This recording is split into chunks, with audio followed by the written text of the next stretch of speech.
You're holding a 1976 Bicentennial Quarter, but what if I told you there's a simple test that could reveal whether it's just 25 cents or something collectors are actively hunting right now? Most people never check this. And that's exactly why valuable coins keep slipping through everyday hands. Here's the first test, and you can do it in seconds. Take your quarter and look at the edge. Not the front. Not the back. The edge. If you see a brown copper line running through the middle, that's the common version. It's what billions of these coins were made from. But if that edge looks clean, solid, almost fully silver with no brown stripe at all, stop right there. That's your first signal you might be holding a 40% silver Bicentennial Quarter. And here's where it gets interesting. These silver versions were never meant to circulate widely. They were struck in San Francisco and sold in collector sets. But over time, some of them made their way into circulation, and today, they're mixed in with ordinary coins.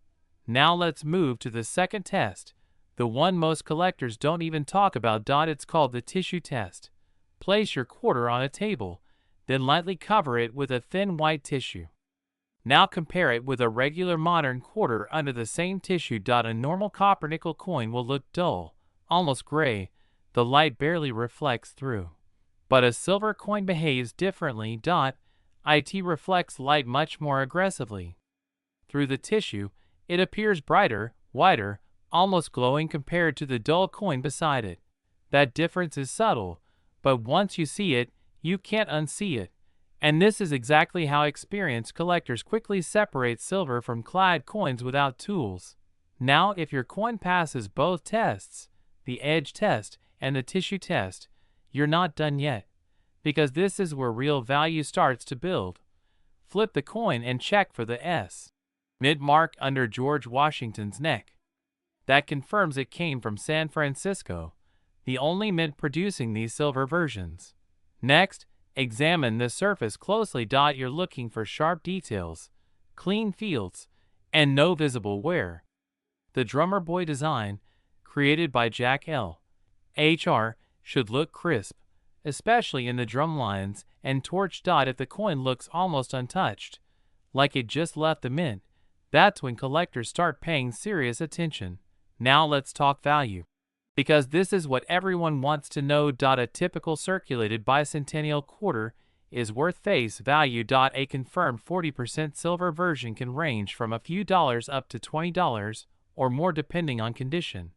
But here's the jump. If that same silver coin is in uncirculated condition, high grade, no scratches, strong luster, values can move into the hundreds. And if you combine silver composition, near perfect condition, and a visible minting error like doubling or an off-center strike, that's when you enter the territory where collectors compete hard, and rare examples have pushed into thousands at auction. This is why these tests matter, because the difference between an ordinary quarter and a collectible asset comes down to details most people ignore. So before you spend another 1976 quarter, run the test. Check the edge. Try the tissue. Look for the mint mark. Inspect the details, because the next time you find one that passes all of these, you won't be guessing anymore. You'll know exactly what you're holding.